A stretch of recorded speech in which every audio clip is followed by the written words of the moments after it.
La sala del juzgado tenía ese silencio particular que tienen los lugares donde se deciden cosas que no tienen vuelta atrás. No el silencio vacío de los sitios desiertos, sino el silencio cargado de los sitios llenos de gente que ha decidido no hablar, que está conteniendo el aliento de maneras distintas y por razones distintas, pero que coincide en ese momento en callarse. Elena Vidal lo notó cuando entró. Notó las cabezas que giraban hacia ella, los ojos que la evaluaban con la rapidez eficiente de quien lleva tiempo evaluando a personas en esta sala y que en 3 segundos ya ha formado una opinión. Notó a sus 2 hermanastros sentados en el lado izquierdo con sus abogados, Rodrigo con esa postura de quien se ha preparado para ganar y que ha confundido la preparación con la certeza, y Valentina con esa expresión de disgusto apenas contenido que llevaba en la cara desde que eran niños y que con los años se había vuelto más permanente. Y notó, con esa calma que no era indiferencia sino algo más profundo que la indiferencia, que ninguno de los dos sabía todavía lo que ella sabía. Lo que Elena iba a revelar ese día no era lo que nadie en esa sala esperaba escuchar. No los abogados, no el juez, no los 2 hermanastros que habían pasado 3 años peleando una herencia que creían entender completamente.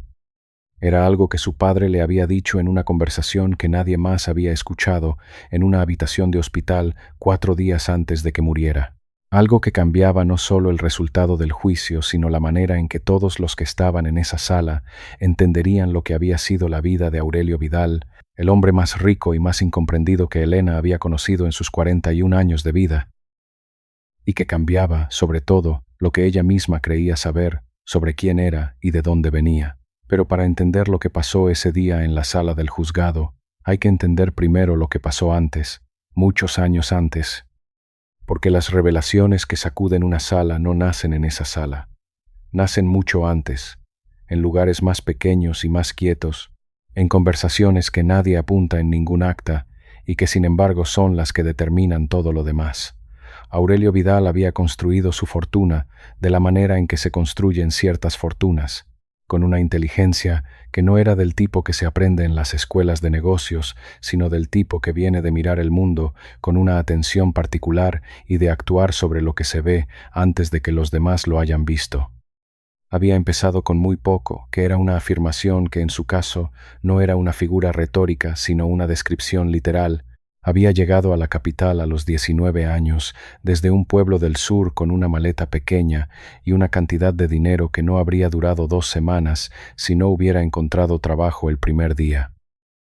Lo había encontrado, porque Aurelio Vidal era el tipo de persona que encuentra lo que busca no porque tenga suerte, sino porque busca con una intensidad que la mayoría de la gente no mantiene suficiente tiempo.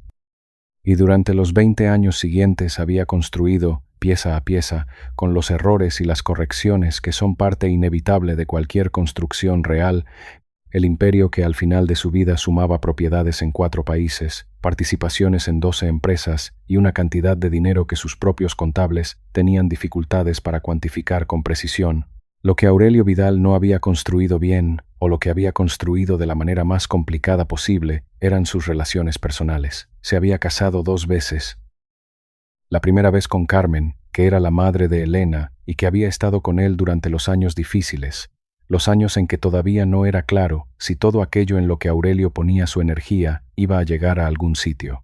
Carmen era una mujer de carácter firme y visión clara que había acompañado a Aurelio en esa etapa, con la convicción de quien cree en algo que todavía no puede demostrarse, y que había pagado el precio de esa convicción cuando la construcción llegó a su punto de mayor exigencia, cuando los viajes eran constantes y las ausencias largas y la energía de Aurelio estaba completamente volcada en lo que estaba construyendo. Carmen se había encontrado sola de una manera que no es compatible con un matrimonio por mucho tiempo. La separación había sido civilizada en los papeles y dolorosa en la realidad, como son la mayoría de las separaciones civilizadas. Elena tenía 8 años cuando ocurrió y había pasado su infancia dividida entre 2 casas, con la adaptabilidad que desarrollan los niños que no tienen otra opción. La segunda vez, Aurelio se había casado con Cristina, que era 15 años más joven que él y que tenía 2 hijos de un matrimonio anterior, Rodrigo, que en ese momento tenía 6 años, y Valentina, que tenía 4. El matrimonio con Cristina había durado 17 años. hasta la muerte de ella por una enfermedad que se declaró de manera inesperada y que avanzó con la crueldad de las enfermedades que no dan tiempo para acostumbrarse. Aurelio había enviudado a los 62 años, con 2 hijastros adultos que habían crecido en su casa y que llevaban su apellido aunque no su sangre, y con una hija biológica, Helena, que había tenido siempre una relación con él que era más honesta que cálida, más directa que afectuosa, pero que tenía debajo de todo eso algo que los dos sabían que era sólido, aunque rara vez lo nombraran. Los 3 años que siguieron a la muerte de Aurelio, que había llegado a los 71 después de un infarto que fue el segundo y que resultó ser el último, habían sido los 3 años del juicio. O de los juicios, en plural, porque el proceso legal había tenido varias fases y varios frentes, con abogados que se multiplicaban y documentos que se acumulaban y argumentos que se construían sobre otros argumentos, hasta que el edificio legal tenía tantas plantas que era difícil recordar dónde estaba la planta baja. El núcleo del conflicto era aparentemente simple. El testamento de Aurelio Vidal, redactado 3 años antes de su muerte, dejaba la mayor parte de su patrimonio en un fideicomiso con instrucciones específicas sobre su uso. Dejaba partes menores a Rodrigo y a Valentina, sus hijastros, y dejaba a Helena, su hija biológica, algo que en términos económicos era significativamente menor que lo que los hijastros recibían, pero que incluía una cláusula que los abogados de Rodrigo y Valentina llevaban 3 años intentando anular: el control sobre el fideicomiso principal. La capacidad de decidir cómo se usaba la mayor parte del patrimonio de Aurelio Vidal, que no era poca cosa. Rodrigo y Valentina argumentaban que el testamento había sido redactado en un período en que la capacidad mental de Aurelio podría haber estado comprometida por su estado de salud, que la distribución era injusta y contraria a la voluntad que Aurelio había expresado verbalmente en múltiples ocasiones, y que Helena, que había tenido una relación distante con su padre durante la mayor parte de su vida adulta, no era la persona adecuada para gestionar un patrimonio que debería beneficiar a quienes habían estado más cerca de él. Sus abogados habían construido ese argumento con la solidez de quienes tienen recursos para contratar buenos abogados, con peritos médicos y testigos y documentación, que era impresionante en su volumen, aunque no necesariamente en su sustancia. Helena había respondido a cada uno de esos argumentos con la precisión de quien ha tenido 3 años para preparar las respuestas. Había demostrado que la capacidad mental de su padre en el momento de redactar el testamento era plena, con informes médicos que lo documentaban. Había demostrado que la distribución era coherente con la filosofía que Aurelio había aplicado a su patrimonio durante décadas. Y había dejado para ese día de audiencia final, para ese momento en que la sala estaba llena y el silencio era el silencio de los sitios donde se deciden cosas sin vuelta atrás, lo que no había revelado antes. Lo que su padre le había dicho en la habitación del hospital 4 días antes de morir. Helena Vidal tenía 41 años y había heredado de su padre la manera de construir las cosas con paciencia y de actuar sobre lo que se ve, antes de que los demás lo hayan visto. Lo que no había heredado o lo que había elegido no reproducir era la dificultad de su padre con las relaciones personales. Helena tenía amigos que la conocían de verdad y un exmarido con quien había terminado sin odio y con quien seguía hablando cuando había algo que valía la pena decir. Tenía un hijo de 16 años que se llamaba Marcos y que era la persona por quien Helena era capaz de hacer cosas que por ninguna otra razón haría. Y tenía una manera de estar en el mundo que era completamente suya, construida pieza a pieza igual que su padre había construido lo suyo, aunque con materiales diferentes porque Helena había decidido desde joven que el éxito medido en dinero era una medida incompleta y que había otras cosas que valía la pena construir. Trabajaba como arquitecta. No en el tipo de arquitectura que construye edificios para las portadas de las revistas, sino en el tipo que construye cosas que la gente necesita, escuelas en zonas con pocos recursos, centros de salud en barrios que no tenían ninguno, viviendas que eran dignas sin ser lujosas y que estaban bien pensadas porque quien las iba a habitar merecía que alguien las pensara bien. Era buena en ese trabajo de una manera que no dependía del apellido de su padre ni del dinero de su padre, que era una cosa que Helena había cuidado con una atención que a veces rozaba la obsesión porque el apellido y el dinero siempre habían estado ahí como una sombra y ella había necesitado saber que lo que hacía era suyo. Esa necesidad, que había marcado muchas de sus decisiones a lo largo de los años, era también parte de la historia de su relación con Aurelio. Un padre y una hija que se parecían demasiado para entenderse fácilmente, que tenían la misma terquedad y la misma certeza en sus propios juicios, y que habían pasado décadas en una relación de respeto y fricción que rara vez llegaba a la ternura, pero que tampoco llegaba nunca a la ruptura. Se llamaban. Se veían en los cumpleaños y en las Navidades, y en algunas ocasiones fuera de ese calendario cuando algo importante ocurría en la vida de uno u otro. Hablaban de cosas reales cuando hablaban, que no era tan frecuente como ninguno de los dos habría querido, aunque ninguno lo dijera. Y luego llegó el hospital, y la conversación de los 4 días antes de la muerte, y lo que Aurelio le dijo en esa conversación. La abogada de Elena se llamaba Patricia Soler, y llevaba 22 años especializándose en derecho sucesorio, que es una especialidad que requiere no solo conocimiento legal, sino una comprensión particular de la psicología humana, porque los conflictos por herencias son siempre conflictos por otras cosas, además del dinero. Era una mujer metódica y de voz tranquila que en los momentos de mayor tensión de un juicio tendía a bajar el tono en lugar de subirlo, lo cual resultaba más efectivo que subirlo, porque obligaba a los demás a prestar más atención para escucharla. Había preparado con Elena cada detalle de esa audiencia final, con la minuciosidad de quien sabe que los detalles son la diferencia entre ganar y no ganar, un caso que tiene evidencia suficiente en ambas partes. Lo que Elena iba a revelar era algo que Patricia había sabido desde el principio del proceso y que habían guardado deliberadamente para este momento. No por táctica, aunque la táctica también contaba, sino porque era información que requería el contexto correcto para ser entendida de la manera correcta, y el contexto correcto era este: el momento en que todas las demás piezas del caso estaban sobre la mesa, y en que lo que faltaba era lo que lo cambiaba todo. El juez se llamaba Honorato Fuentes y tenía 58 años, y la expresión permanente de alguien que ha escuchado demasiadas historias en demasiados juicios para sorprenderse fácilmente. Era un juez que se enorgullecía de su ecuanimidad, que en su práctica significaba que escuchaba a ambas partes con la misma atención antes de decidir, y que había desarrollado a lo largo de los años una capacidad para detectar cuándo alguien estaba siendo completamente honesto y cuándo estaba siendo estratégicamente honesto, que no siempre era lo mismo. Había seguido este caso durante 3 años y había leído cada documento y escuchado cada testimonio con esa atención particular, y cuando Elena Vidal entró a la sala ese día, el juez la miró durante un momento antes de llamar al orden, con esa expresión que solo tienen los jueces que han visto mucho. La expresión de alguien que todavía no sabe lo que va a pasar, pero que tiene el presentimiento de que va a ser algo que vale la pena escuchar. Patricia Soler tomó la palabra después de las formalidades iniciales.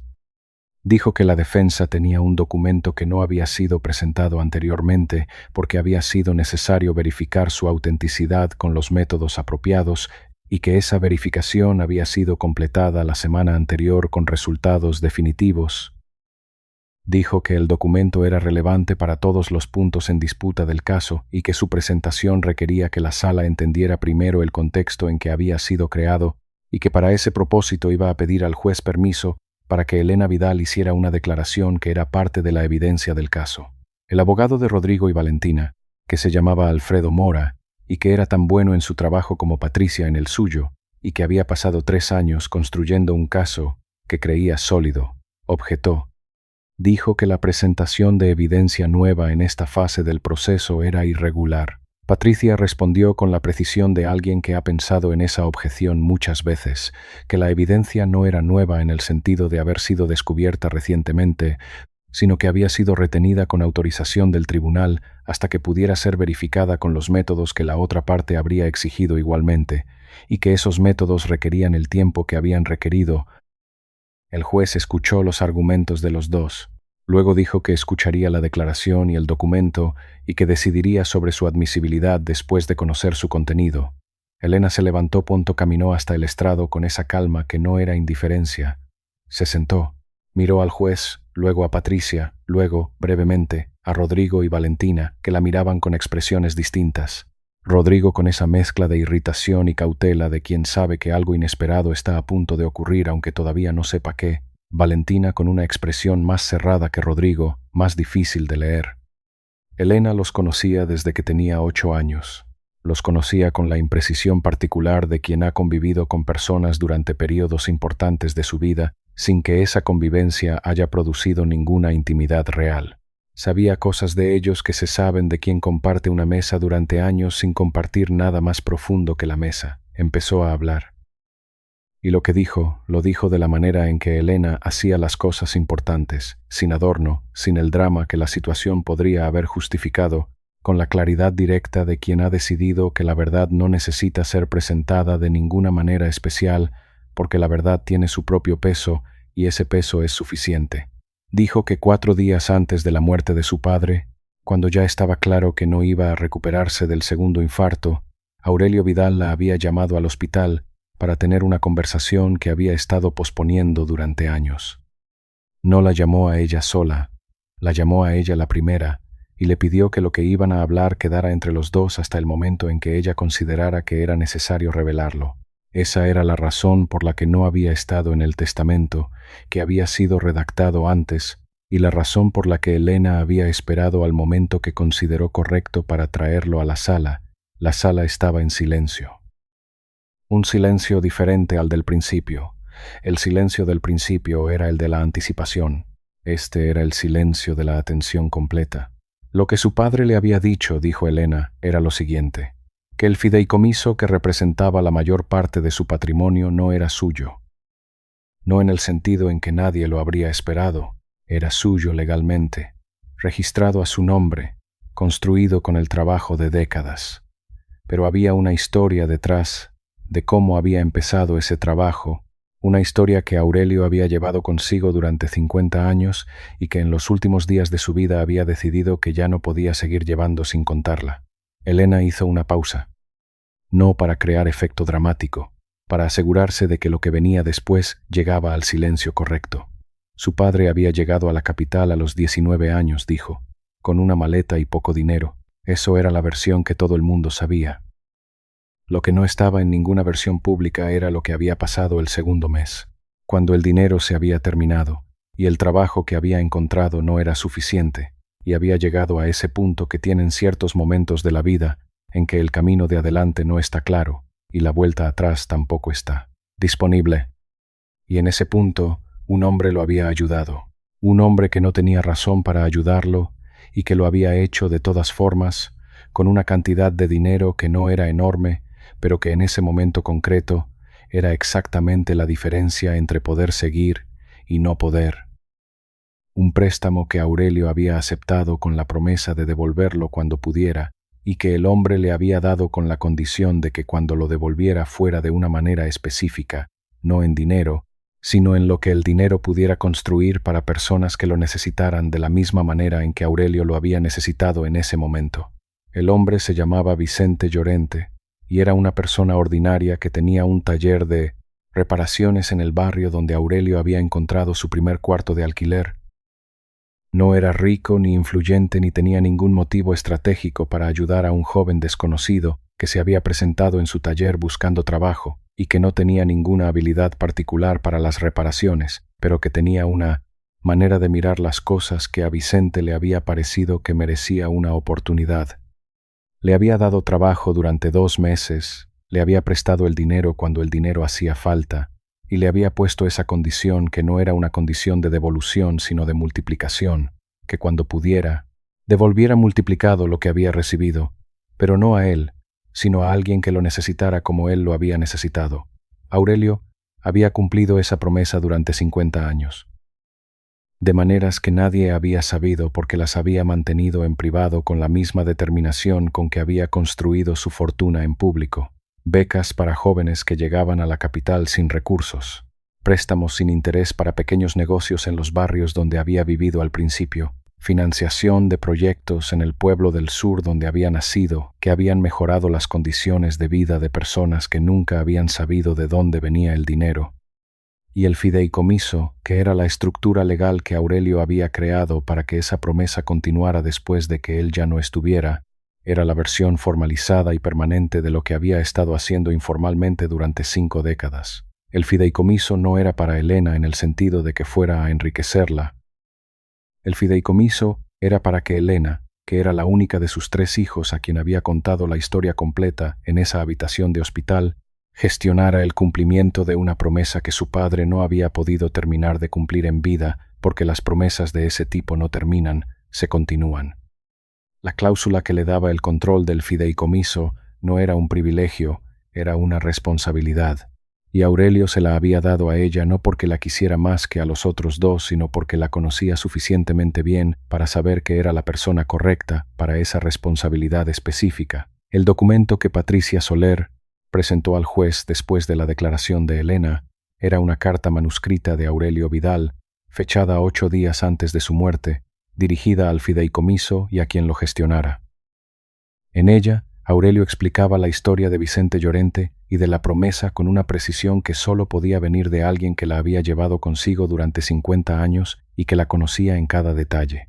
Incluía los nombres, las fechas, los importes, los proyectos que había financiado a lo largo de los años como cumplimiento de esa promesa, y terminaba con algo que el juez Honorato Fuentes leyó 2 veces antes de levantar la vista, con esa expresión de alguien que ha escuchado muchas historias y que reconoce cuando una es diferente a las demás.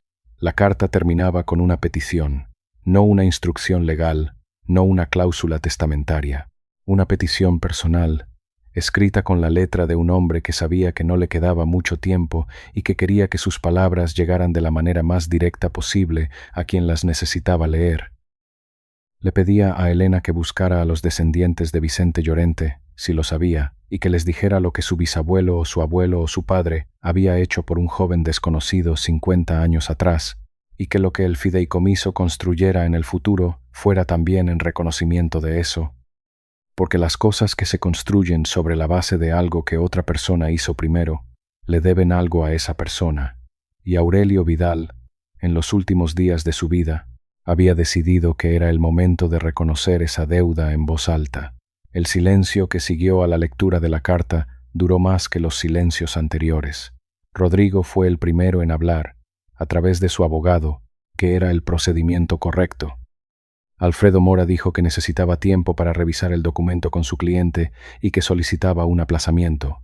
Era una reacción que Patricia Soler había anticipado y para la que tenía respuesta preparada. El documento había sido autenticado por 2 peritos grafológicos independientes y por el notario que había asesorado a Aurelio Vidal durante los últimos 15 años de su vida, el mismo notario que había redactado el testamento que Rodrigo y Valentina llevaban 3 años impugnando. La autenticidad no era discutible. Lo que quedaba era la interpretación legal de lo que implicaba. El juez Fuentes decretó un receso de 2 horas. Durante ese receso, Elena salió a un pasillo del juzgado y se sentó en un banco de madera con el café que alguien le había traído y que se fue enfriando mientras ella miraba el suelo de mármol sin verlo. Patricia se sentó a su lado después de un momento. No dijo nada durante el primer minuto, que era su manera de dar espacio antes de hablar. «¿Cómo estás?», dijo finalmente. Elena pensó en la pregunta con honestidad. «Rara», dijo. Como cuando haces algo que sabías que tenías que hacer y que ahora que lo has hecho no sabes exactamente qué sentir. ¿Arrepentida? No. Solo. Todavía procesándolo. Lo he procesado muchas veces antes de hoy, pero contarlo en voz alta en esa sala es diferente a tenerlo en la cabeza. Patricia asintió. ¿Sabes lo que me llamó la atención cuando me lo contaste la primera vez? Elena la miró. Que tu padre te eligió a ti para contarlo, dijo Patricia. No porque fueras la más cercana a él emocionalmente, sino porque sabía cómo eras, porque te había observado durante 41 años y sabía que lo que te daba ibas a manejarlo de la manera correcta. Eso es un tipo de conocimiento de alguien que no siempre se expresa como afecto, pero que es una forma de afecto de todas formas. Elena pensó en eso, en su padre en la habitación del hospital, con la voz más cansada de lo que Elena lo había escuchado nunca, pero con los ojos, todavía con esa atención particular que había tenido siempre, esa atención de quien mira las cosas de verdad, en cómo le había contado la historia de Vicente Llorente con una precisión que venía de haberla llevado consigo durante décadas, y en cómo al final, cuando había terminado de contar, había mirado a Elena con una expresión que ella no había sabido leer completamente en ese momento y que ahora, sentada en ese banco de madera con el café frío, Empezaba a entender. No era solo la transmisión de una responsabilidad. Era también, aunque su padre no lo hubiera dicho en esos términos porque no era la manera en que Aurelio Vidal decía las cosas, una disculpa, por los años de distancia, por las veces que el trabajo había ocupado el espacio que debería haber tenido otra cosa, por la manera en que una persona puede conocer a otra lo suficiente para confiarle lo más importante que tiene, y sin embargo no haber sido tan presente como debería en los años que los habían llevado a ese conocimiento, era la disculpa que su padre podía hacer siendo quien era, no una declaración, no un abrazo, no ninguna de las formas convencionales en que los padres que se han equivocado intentan repararlo, sino esto, elegirte para lo que importa más, confiar en que lo que eres es suficiente para lo que hace falta. Elena cerró los ojos un momento.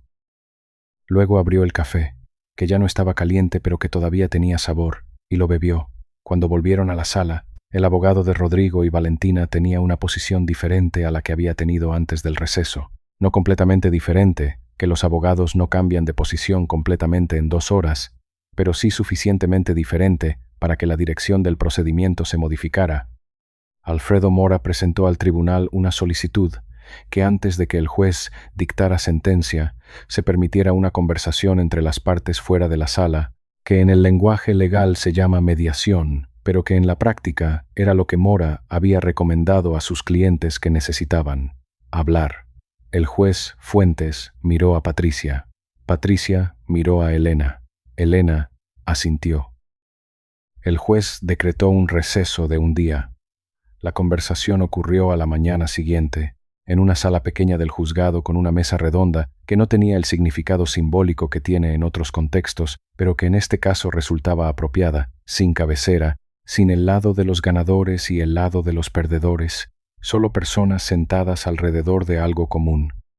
Elena, Patricia, Rodrigo, Valentina y Alfredo Mora, sin el juez, sin el público, sin el peso de la sala formal.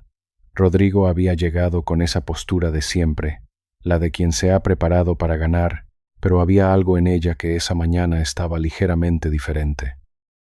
Como cuando una postura que uno ha mantenido durante mucho tiempo empieza a costarle más esfuerzo del que costaba al principio, lo cual es señal de que algo en la persona ha cambiado aunque la postura no haya cambiado todavía.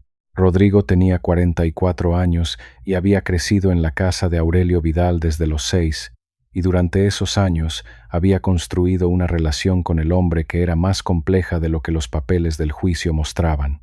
No solo la del hijastro que quiere la herencia, sino la de alguien que había buscado durante mucho tiempo un reconocimiento que nunca había llegado de la manera que él esperaba y que 3 años de juicio no habían resuelto. Porque los juicios no resuelven lo que los juicios no pueden resolver. Valentina había llegado con menos postura que su hermano, que era característico de ella.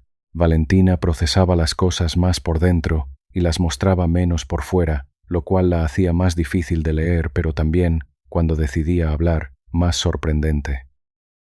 Tenía 42 años y una vida que no dependía del dinero de Aurelio Vidal en el sentido de que tenía su propio trabajo y sus propias fuentes de ingresos, pero que había estado influida por la relación con él de maneras que ella misma no siempre podía articular completamente.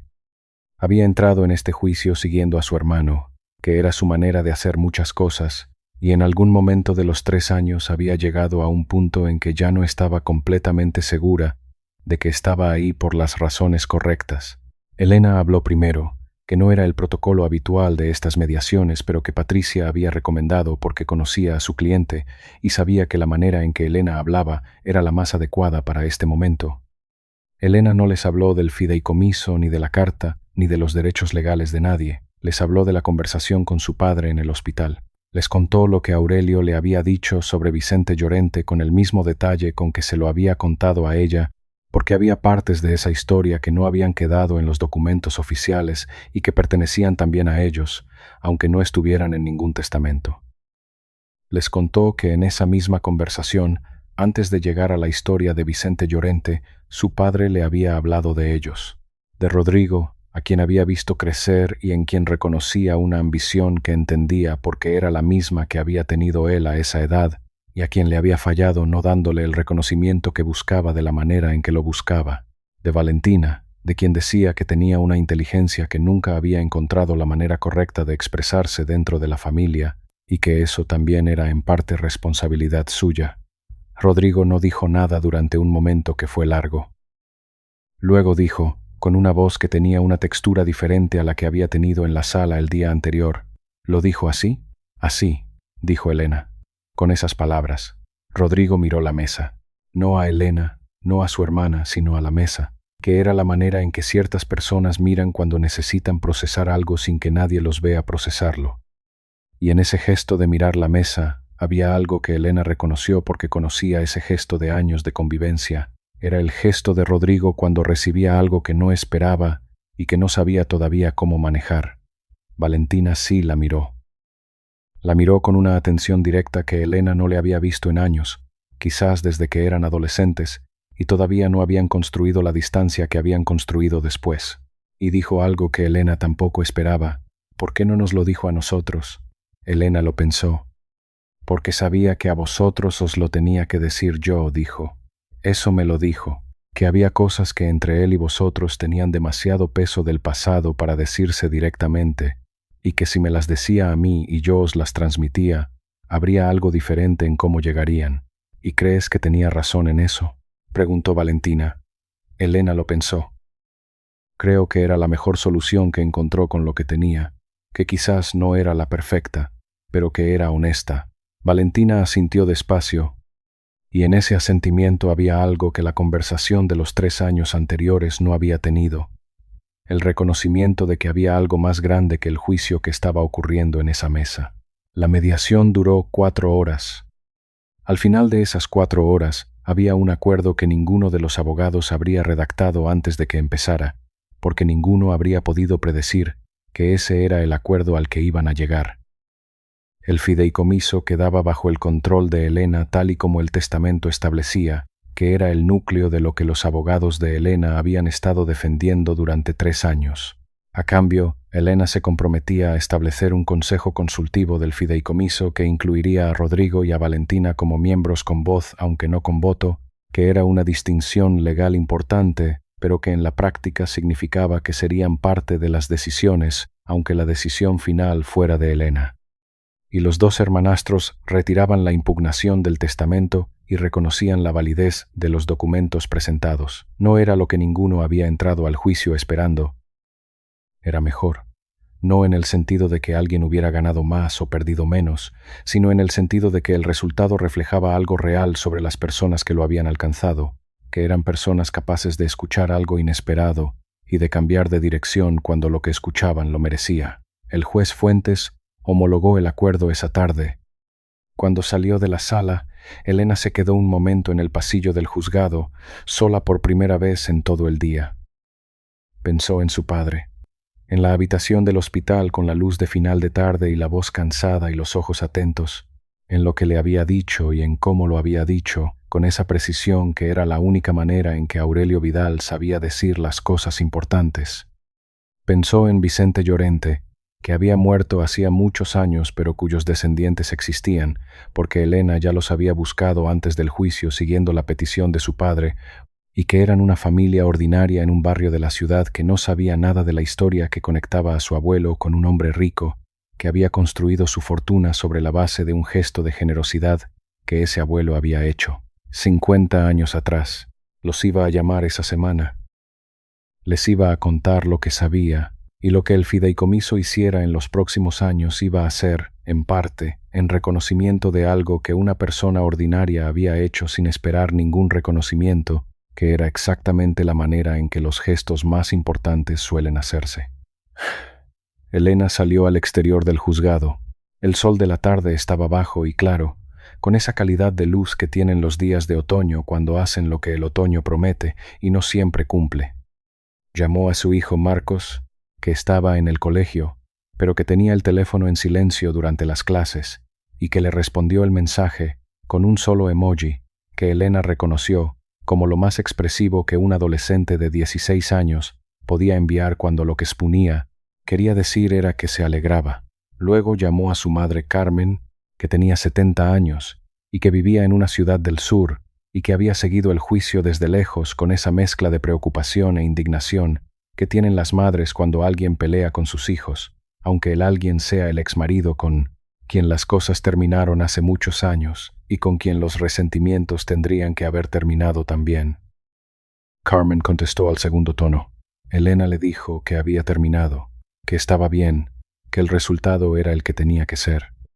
Carmen preguntó si Elena iba a estar bien de verdad.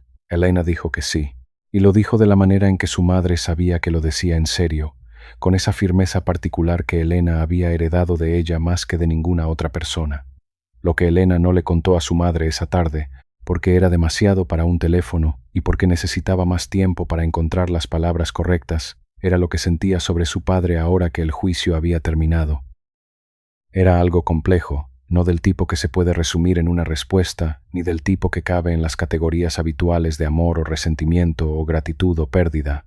Era todo eso a la vez, y también otra cosa, la comprensión de que su padre había sido una persona más grande y más pequeña que la imagen que ella había tenido de él durante 40 años. Más grande porque lo de Vicente Llorente y los 50 años de promesa cumplida en silencio era una grandeza real, no la grandeza del dinero y del éxito que todo el mundo conocía, sino la otra, la que no aparece en los obituarios.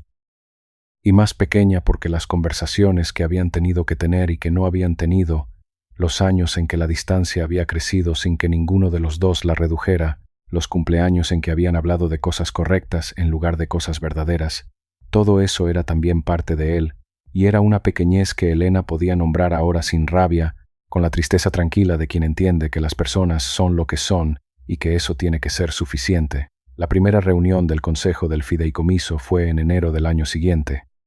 Elena llegó con la documentación preparada y con la lista de proyectos que el fideicomiso iba a financiar ese año, que había seleccionado con la misma metodología que usaba en su trabajo, priorizando lo que la gente necesitaba sobre lo que quedaba bien en un informe. Rodrigo llegó con unas preguntas que eran buenas preguntas, del tipo que solo hace quien ha leído los documentos con atención antes de llegar a la reunión. Valentina llegó con una propuesta que nadie había pedido, pero que resultó ser exactamente el tipo de propuesta que mejoraba lo que ya estaba sobre la mesa. Fue una reunión productiva. No cálida, no todavía, porque 3 años de juicio dejan una textura en las relaciones que no desaparece en una reunión, pero productiva, con el tipo de respeto funcional que a veces precede al respeto más profundo cuando las personas tienen suficiente tiempo y suficientes reuniones para construirlo. Elena condujo a casa después de la reunión pensando en su padre.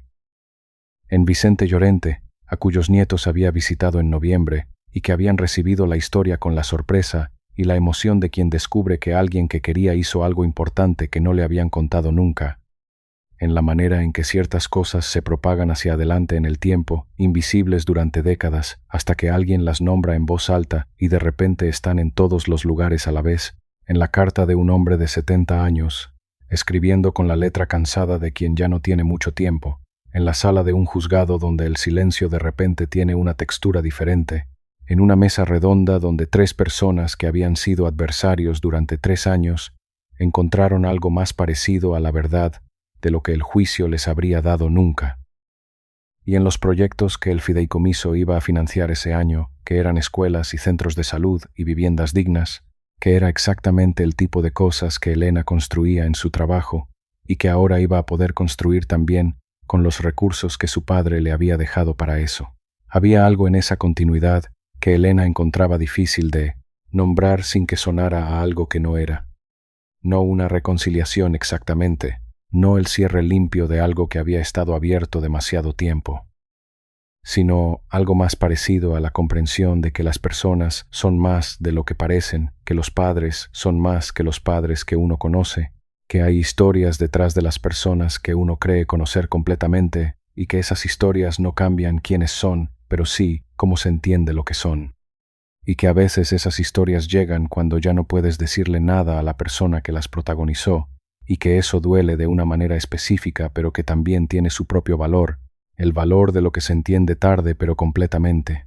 Marcos la esperaba en casa con la cena hecha, que era algo que hacía con una irregularidad que no tenía regla aparente, pero que siempre llegaba en los momentos en que Elena lo necesitaba más.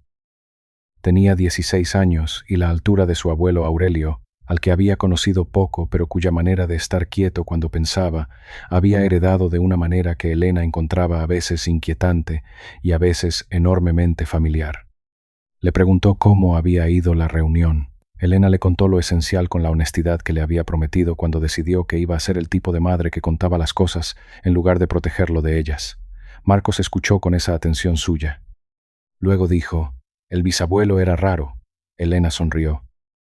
«Era complicado», dijo, «que no es lo mismo que raro aunque a veces se parezca».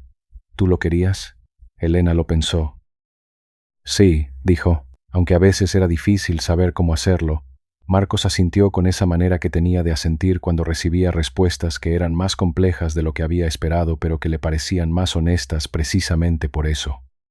Y luego dijo, «Pues me parece bien que la fundación la lleves tú», que era la manera de Marcos de decir lo que quería decir sin usar las palabras exactas que lo decían, que era también la manera en que su abuelo Aurelio había dicho muchas cosas importantes a lo largo de su vida y que Elena reconoció con una mezcla de ternura y de ese tipo particular de tristeza que no es solo tristeza sino también gratitud, cosas que se transmiten, sin saber que se transmiten. Maneras de estar en el mundo que pasan de una generación a la siguiente por caminos que no están en ningún manual. El gesto de mirar a alguien de una manera que dice que lo que hace importa aunque no se diga en voz alta, la manera de tomar una decisión con calma y de no cambiarla porque otros no la entiendan todavía. La certeza tranquila de quien sabe que las cosas verdaderas tienen su propio tiempo y que forzarlas no las acelera sino que las rompe. Aurelio Vidal se lo había transmitido a Elena sin saber completamente lo que le estaba transmitiendo, y Elena se lo estaba transmitiendo a Marcos, también sin saber completamente lo que le estaba transmitiendo. Que era la manera en que funcionan ciertas herencias, las que no están en ningún testamento pero que son las que más duran. La sala del juzgado ya no tenía el silencio cargado de la mañana anterior. Tenía el silencio vacío de los lugares cuando la gente se ha ido y las cosas que en ellos se decidieron ya están decididas. El juez Fuentes había salido el último, después de firmar los documentos del acuerdo, y había apagado la luz al salir, porque los hábitos se tienen aunque la situación no los requiera. Y en ese silencio y en esa oscuridad, lo que había pasado esa mañana ya era historia. Ya era de ese tipo de cosas que se contarán después, que cambiarán de forma al contarse, que perderán algunos detalles y ganarán otros según quien las cuente y para quién, pero que tendrán siempre en el centro lo mismo que había tenido en el centro esa mañana, la voz de una mujer en una sala llena de silencio, contando la historia de un hombre que había cumplido durante 50 años una promesa que nadie más sabía que había hecho y que al final de su vida había elegido a la persona correcta para que esa promesa continuara, no la más cercana, no la que lo había acompañado más, la correcta, que a veces son la misma persona y a veces no, y que saber la diferencia es una de las cosas más importantes que un padre puede saber sobre sus hijos. Lo que la historia oficial de Aurelio Vidal no contaba era cómo había sido realmente el hombre dentro de las paredes de las casas donde vivió. Las historias oficiales de los hombres ricos hablan de empresas y de estrategias y de visiones que resultaron ser correctas cuando otros dudaban, y esas cosas eran ciertas en el caso de Aurelio, pero eran la parte que se veía desde fuera. La parte que no se veía era la del hombre que llegaba a casa tarde y que a veces no llegaba, que tenía conversaciones sobre el negocio a las 11 de la noche, con el teléfono pegado a la oreja, mientras su primera mujer, Carmen, intentaba cenar con una niña de 6 años que ya sabía que papá iba a llegar tarde. La parte que no se veía era también, y esto Elena lo había entendido solo después de la conversación del hospital, la del hombre que enviaba cheques a jóvenes de barrios difíciles sin que nadie supiera que venían de él, que financiaba obras en su pueblo natal con un anonimato que había mantenido con la misma disciplina con que había construido su reputación pública. Esas dos partes coexistían en la misma persona, que es como coexisten las partes contradictorias de la mayoría de las personas cuando uno las conoce de verdad. Carmen, la madre de Elena, le había dicho algo una vez que Elena había guardado durante años sin saber muy bien por qué. Le había dicho que Aurelio era la clase de persona que era capaz de una generosidad enorme con los desconocidos y que sin embargo no siempre sabía cómo ser generoso con las personas que tenía cerca, porque la proximidad le complicaba algo que la distancia simplificaba. Elena lo había entendido de manera abstracta cuando su madre se lo dijo. Lo entendió de manera concreta en el hospital cuando su padre le contó la historia de Vicente Llorente, con una fluidez y un detalle que ninguna historia sobre ella misma, o sobre su madre, o sobre ninguno de sus hijos habría tenido nunca, porque esas historias eran demasiado personales para que Aurelio Vidal pudiera contarlas con esa fluidez. Las historias sobre desconocidos eran más fáciles, tenían menos peso, podían contarse sin el riesgo de que el que escucha diga algo que el que cuenta no sabe cómo manejar. Eso también era parte de quien había sido su padre. Y Elena, que había pasado décadas con cierta rabia contenida sobre lo que Aurelio no había dado, lo entendía ahora de una manera que no borraba esa rabia, pero que la ponía en perspectiva. La perspectiva de que las personas son lo que pueden ser con lo que tienen, y que a veces lo que tienen no es suficiente para lo que sus hijos necesitan, y que eso es doloroso para los dos lados, aunque de maneras distintas. Los 3 años del juicio habían sido un período extraño para Elena. Extraño porque el juicio era sobre el patrimonio de su padre, pero en realidad era sobre otras cosas, como son siempre los juicios de herencia. Era sobre el reconocimiento que Rodrigo y Valentina habían buscado en vida de Aurelio y no habían recibido de la manera que esperaban, y que ahora intentaban recibir en la manera en que los sistemas legales permiten recibir ciertas cosas, a través del dinero, que es la única forma cuantificable de lo que en realidad no puede cuantificarse. Era sobre la relación de Elena con su padre, que el juicio ponía bajo una luz que Elena no había elegido, pero que de todas formas era útil, porque las luces que no se eligen a veces iluminan cosas que las luces elegidas no habrían mostrado. Y era sobre lo que las 3 personas que Aurelio había llamado hijos, aunque de maneras distintas y en grados distintos, iban a hacer con lo que él había dejado, que era más de lo que cualquiera de ellos había calculado hasta que la historia de Vicente Llorente y el fideicomiso lo pusieron todo en un contexto diferente. Elena había dedicado esos 3 años, además del trabajo del juicio, a algo que no había contado a nadie hasta que tuvo los resultados: buscar a los descendientes de Vicente Llorente. No había sido difícil una vez que supo el nombre y el barrio y la época. Los registros existían. Las redes sociales facilitaban ciertas búsquedas que antes habrían requerido investigadores privados, y con la información que su padre le había dado en el hospital, la cadena era rastreable con paciencia. Vicente Llorente había tenido 2 hijos, uno de los cuales había muerto joven y el otro había tenido a su vez 3 hijos que ahora eran adultos con sus propias vidas en distintas partes del país. Los nietos de Vicente sabían poco de su abuelo más allá de los contornos básicos de una vida ordinaria, que había tenido un taller, que había sido un hombre honesto, que había muerto antes de que ninguno de ellos lo pudiera conocer bien. No sabían nada de un joven que había llegado al taller buscando trabajo y que se había convertido en el hombre más rico de su generación a partir de un préstamo y una promesa. Elena los había visitado en noviembre, 2 meses antes de la primera reunión del fideicomiso. Había ido a casa de la nieta mayor de Vicente, una mujer de 52 años que se llamaba Sofía y que vivía en el mismo barrio donde el taller había estado, aunque el taller ya no existía. Había llevado la carta de su padre y los documentos del fideicomiso y había explicado la historia con la misma claridad directa con que había explicado todo lo demás ese año. Sofía la había escuchado con esa expresión de las personas que están recibiendo algo que no esperaban y que no saben todavía si creerlo. Luego había llamado a su hermano por teléfono y le había dicho que viniera, que había algo que tenía que escuchar. Y cuando el hermano llegó y Elena contó la historia otra vez, los dos habían guardado un silencio que Elena reconoció como el silencio de quien está procesando algo que cambia la manera en que ve a alguien que quería y que ya no está para contárselo. Nuestro abuelo nunca dijo nada, había dicho Sofía finalmente. No a vosotros, dijo Elena, pero la acción lo decía.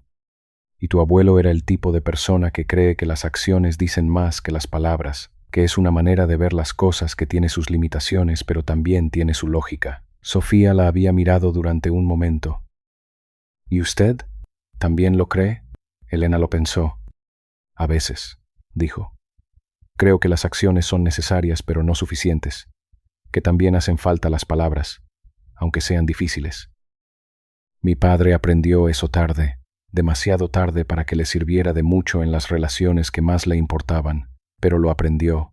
Sofía había asintido, y en ese asentimiento había algo que Elena interpretó como reconocimiento, no de la historia de su padre, sino de algo más general, que las personas aprenden lo que aprenden cuando lo aprenden, y que ese ritmo no siempre coincide con el ritmo que habrían necesitado las personas que querían. La visita a los Llorente había durado 3 horas, y había terminado con algo que Elena no había planeado, pero que resultó ser exactamente lo correcto. Sofía le había preguntado si podría ser parte del consejo del fideicomiso, no como experta, ni como representante de nada formal, sino como la persona cuyo abuelo había hecho posible que el fideicomiso existiera, que era una razón que Elena no había considerado, pero que cuando Sofía la dijo, resultó tan obvia que Elena no entendió por qué no la había pensado antes. Sí, había dicho. Por supuesto, y así fue como en la primera reunión del consejo, en enero, además de Elena y de Rodrigo y de Valentina y de Patricia Soler en calidad de asesora legal, estaba también Sofía Llorente, nieta de un hombre ordinario, de un taller de reparaciones, que había prestado dinero a un desconocido 50 años atrás y que no había sabido nunca que ese gesto se iba a multiplicar de la manera en que se había multiplicado. Sofía no había dicho mucho en esa primera reunión. Había hecho una pregunta sobre uno de los proyectos que Elena pensaba financiar ese año, una pregunta técnica y precisa que mostraba que había leído los documentos con atención. Y al final, cuando la reunión estaba terminando y la gente recogía sus cosas, había dicho algo que nadie esperaba que dijera, pero que, una vez dicho, parecía lo más natural del mundo. Había dicho que su abuelo estaría contento, no como declaración retórica, como afirmación simple de algo que ella creía que era verdad. Y en esa sala donde 3 meses antes habían estado sentados como adversarios en un juicio que parecía que iba a terminar con ganadores y perdedores claros, ese comentario simple de Sofía Llorente hizo algo que ningún argumento legal de los 3 años anteriores había podido hacer. Puso todo en perspectiva. No el patrimonio, no el fideicomiso, no los proyectos que iban a financiarse ese año, sino la historia completa. El joven de 19 años con la maleta, y el hombre del taller y el préstamo y la promesa, y los 50 años de cumplirla en silencio, y la habitación del hospital, y la carta y el juicio, y esa sala en enero con esas personas alrededor de una mesa. Todo eso como una sola cosa que es lo que era. Una historia sobre lo que ocurre cuando alguien hace algo sin esperar nada a cambio y con suficiente generosidad para que lo que hace tenga efectos que ninguno de los implicados podría haber predicho. Rodrigo, que había estado más callado que de costumbre durante la reunión, fue el último en salir. Elena estaba recogiendo sus papeles cuando él volvió a la sala, que ya estaba medio vacía, y se paró en la puerta con ese gesto suyo de quien tiene algo que decir y todavía no ha decidido completamente cómo decirlo. Elena lo miró. Esperó. Quiero que sepas, dijo Rodrigo, que no fue solo por el dinero. El juicio. Elena lo sabía. Lo sé, dijo. Yo quería que él. Rodrigo no terminó la frase. No porque no supiera cómo terminarla, sino porque ciertas frases no necesitan terminar para que el que escucha entienda. Elena lo entendió. Había crecido en la misma casa que Rodrigo, aunque en etapas diferentes y desde posiciones diferentes, y sabía lo que el juicio había sido para él, además de ser un juicio por dinero. Había sido el último intento de conseguir de Aurelio Vidal, aunque ya no pudiera darlo directamente, el reconocimiento que Rodrigo había buscado durante décadas. Y lo había buscado de la única manera que le quedaba disponible, que era a través de los tribunales, que no era la manera correcta, pero era la que tenía. Elena lo miró durante un momento. Mi padre te quería, dijo. Lo dijo en el hospital. No con esas palabras exactas, porque no era la manera en que él decía las cosas, pero lo dijo. Rodrigo asintió. No dijo nada más.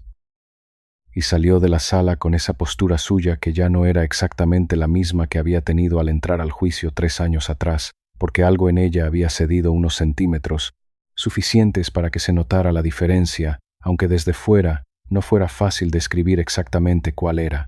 Elena terminó de recoger sus papeles.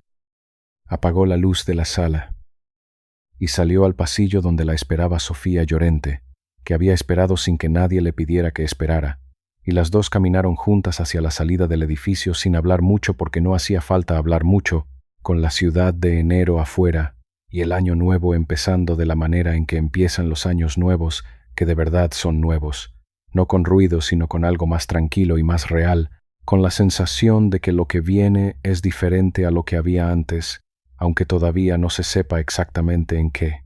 Patricia Soler, que había llevado el caso durante 3 años, con la metodología precisa que era su manera de trabajar, había hecho algo durante ese tiempo que no era estrictamente parte de su trabajo. Había observado a Elena con la atención de quien trabaja de cerca con alguien durante mucho tiempo y que con ese tiempo va viendo cosas que al principio no veía. Lo que había visto en Elena Vidal y que le había dicho ese día en el pasillo del juzgado durante el receso era algo que iba más allá del caso. Era la manera en que Elena había llevado el peso de lo que sabía durante 3 años mientras el juicio avanzaba. No el peso legal, que era considerable, sino el otro. El peso de tener información que cambiaba la manera en que uno veía a las personas que tenía enfrente en esa sala y de tener que esperar el momento correcto para usar esa información en lugar de usarla antes de tiempo. Era una disciplina que se parecía mucho a la manera en que Aurelio Vidal había operado durante toda su vida. La capacidad de esperar, de no actuar antes de que la situación estuviera lista, de confiar en que el momento correcto llegaba si uno tenía la paciencia de no forzarlo. Elena lo había mencionado una vez, durante una de las reuniones de preparación del juicio, sin darse cuenta de que lo estaba mencionando. Había dicho que su padre le había enseñado, no con palabras sino con el ejemplo de lo que hacía, que las cosas que se fuerzan rara vez salen como uno quiere, pero que las que se dejan madurar a su propio ritmo suelen resultar mejor de lo que uno habría planificado. Patricia lo había anotado, no en los documentos del caso, sino en esa memoria que los buenos abogados desarrollan para los detalles que no son legales, pero que importan. Y ese día, cuando Elena había entrado a la sala con esa calma que no era indiferencia, y había hablado con esa claridad directa que no necesitaba preparación porque venía de haber llevado esa historia dentro durante mucho tiempo, Patricia había pensado que ese era el resultado de esa disciplina, y que probablemente Aurelio Vidal habría reconocido en su hija algo que él mismo tenía, aunque nunca se lo hubiera dicho directamente, que era también una manera típicamente suya de reconocer las cosas. El primer proyecto que el fideicomiso financió ese año fue en el barrio donde había tenido el taller Vicente Llorente, no por razones sentimentales, aunque también las había, sino porque era uno de los barrios de la ciudad donde la necesidad de lo que el fideicomiso quería financiar era más clara según los criterios objetivos que Elena había establecido. Un centro de formación para jóvenes sin acceso a educación superior que pudieran desarrollar habilidades técnicas con valor en el mercado laboral. El tipo de centro que habría podido ayudar a un joven de 19 años con una maleta y poco dinero a encontrar su camino de otra manera, que era una observación que Elena hizo en privado y no en ningún documento oficial, porque los documentos oficiales no necesitan ese tipo de observaciones para tener sentido. Sofía Llorente había participado en la selección de ese proyecto con el conocimiento del barrio que solo tiene quien ha crecido en él. Había señalado matices que los informes técnicos no capturaban. ¿Qué tipo de formación tenía más demanda real entre los jóvenes de esa zona? ¿Qué horarios eran factibles para quienes trabajaban mientras estudiaban? ¿Qué tipo de espacio físico era el adecuado para que las personas que necesitaban el centro se sintieran cómodas en él en lugar de intimidadas?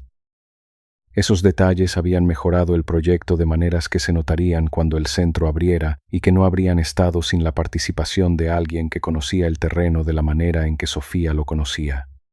Era exactamente el tipo de contribución que hacía que la decisión de incluirla en el consejo fuera la correcta. Rodrigo había revisado los números del proyecto con su rigor habitual y había encontrado una eficiencia que era posible sin comprometer la calidad del servicio, que era la manera en que Rodrigo aportaba mejor, buscando la manera de que las cosas que debían hacerse se hicieran lo mejor posible con los recursos disponibles. Elena lo había reconocido en voz alta en la reunión, diciendo que la optimización que Rodrigo había propuesto era la correcta y que mejoraba el presupuesto del proyecto sin tocarse la sustancia.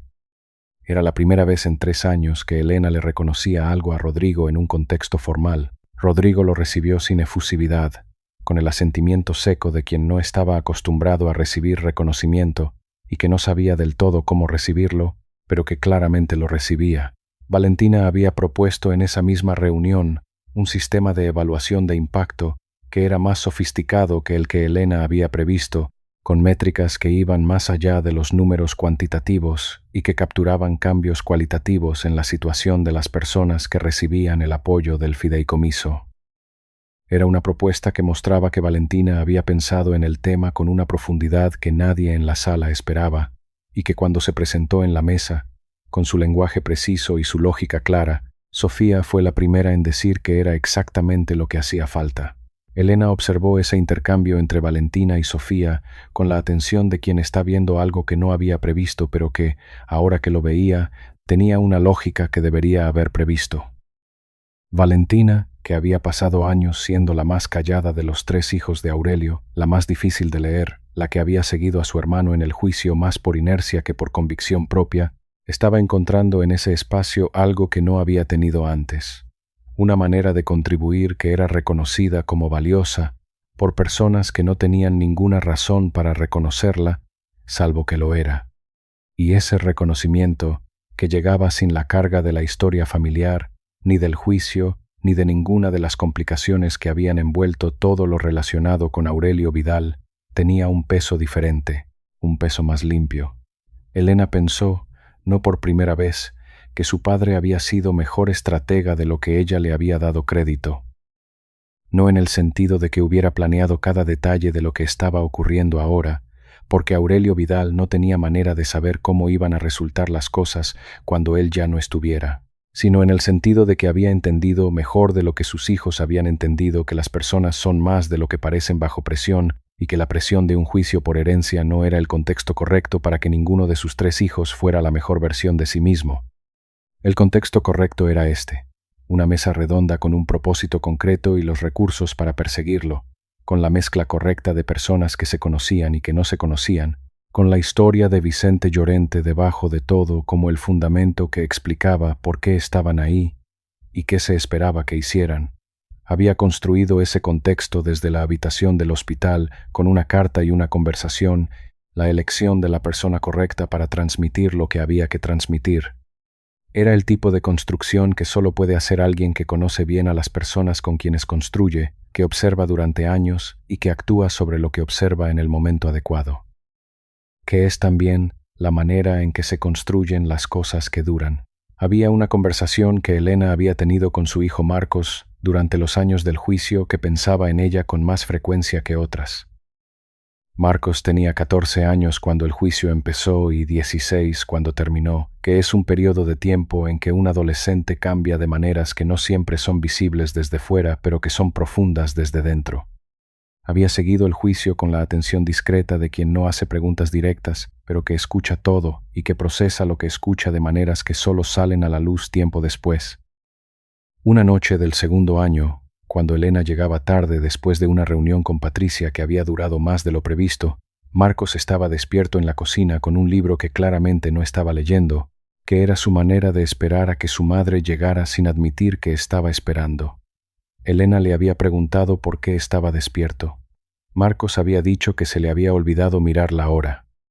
Y luego, con la directness que tenía para las preguntas que le importaban, había preguntado: ¿por qué el abuelo os dejó más a Rodrigo y a Valentina que a ti si tú eres su hija? Elena se había sentado. Le había explicado lo del fideicomiso y el control, con la versión simplificada que era apropiada para ese momento. Marcos la había escuchado y luego había dicho: pero en términos de dinero directo te dejó menos. Sí, había dicho Elena. ¿Y eso no te molesta? Elena lo había pensado con honestidad.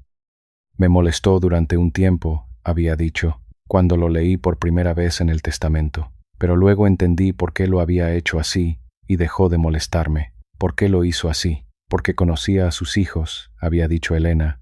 Sabía que Rodrigo y Valentina necesitaban el reconocimiento económico de una manera que yo no lo necesitaba, porque yo había construido mi vida sin depender de él y ellos no habían podido hacer lo mismo con la misma facilidad.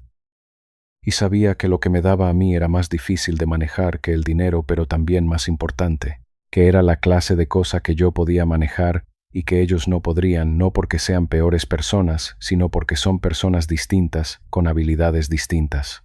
Marcos había pensado en eso durante un momento. ¿Y si te equivocas y él solo te quería menos? Elena había sonreído. Esa posibilidad también existe, había dicho, pero creo que no, y si me equivoco, no voy a saberlo nunca porque él ya no está para confirmarlo. Así que prefiero quedarme con la interpretación que hace que lo que tengo que hacer valga la pena. Marcos la había mirado con esa atención suya. Eso es bastante maduro, había dicho. Elena se había reído. O bastante práctico, a veces son lo mismo. Esa conversación había vuelto a ella muchas veces durante el año que siguió al juicio. Había vuelto especialmente en los momentos en que la incertidumbre sobre si estaba tomando las decisiones correctas con el fideicomiso le pesaba más, que eran los momentos de las 2 de la mañana, cuando los proyectos que había aprobado todavía no mostraban resultados y los que había rechazado le generaban la duda de si había rechazado lo correcto.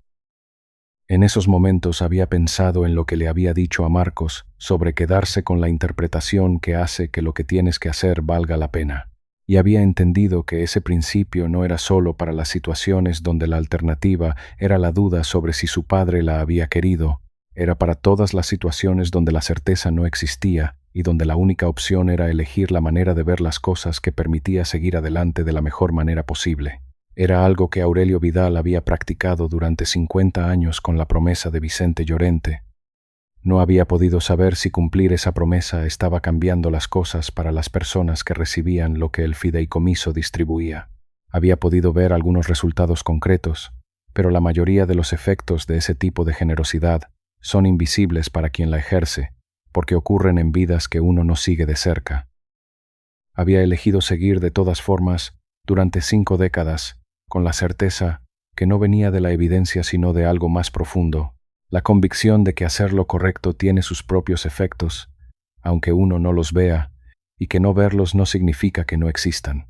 Esa convicción era también la herencia, no el fideicomiso en sí, ni los proyectos, ni los recursos, la convicción de que ciertas cosas valen la pena, aunque no se pueda demostrar su valor con las métricas que se usan para medir las cosas que tienen precio, y que las personas que actúan sobre esa convicción, aunque nadie las vea actuar, están construyendo algo que dura más de lo que durarían si solo construyeran lo que se ve.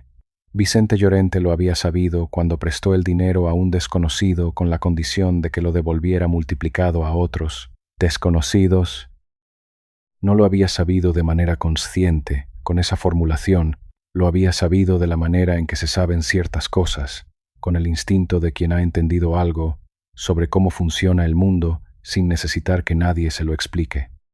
Aurelio Vidal lo había aprendido de Vicente, aunque Vicente nunca le hubiera dicho nada sobre ello, porque las cosas que se aprenden de los gestos son a veces más duraderas que las que se aprenden de las palabras.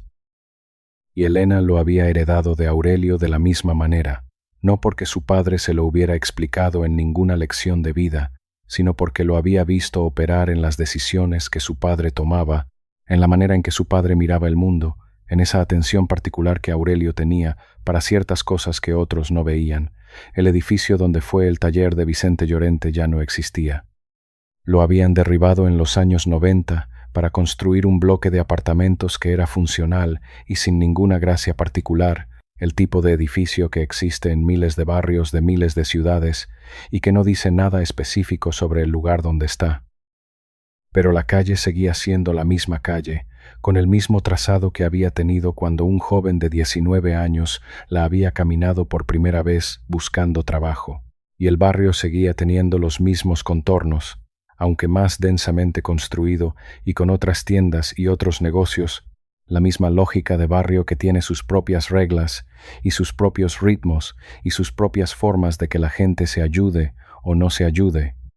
Sofía Llorente vivía 3 calles más allá del lugar donde había estado el taller, en un apartamento que había heredado de su madre y que había reformado con sus propios recursos porque era el tipo de persona que prefiere arreglar las cosas que tiene antes de buscar cosas nuevas. Cuando Elena fue a visitarla en noviembre, Sofía le había mostrado una foto que guardaba en el salón, una foto en blanco y negro, de los años 70 por el aspecto, con un hombre delante de un taller con el delantal de trabajo y una expresión de quien mira la cámara con la comodidad de quien no necesita que la foto lo muestre de una manera especial. Elena la había mirado durante un momento. No había visto ningún parecido con nada que reconociera, que era lo esperado porque Vicente Llorente no tenía ninguna relación biológica con ella, pero había sentido algo al mirar esa foto que no había esperado sentir, una especie de gratitud que no sabía muy bien cómo dirigir, porque su destinatario estaba en una foto en blanco y negro de los años 70 y llevaba décadas muerto. Una gratitud por un gesto que ese hombre había hecho sin saber a dónde iba a llegar, que había llegado, entre otras cosas, hasta ella, hasta su trabajo y su hijo y la manera en que entendía su responsabilidad en el mundo.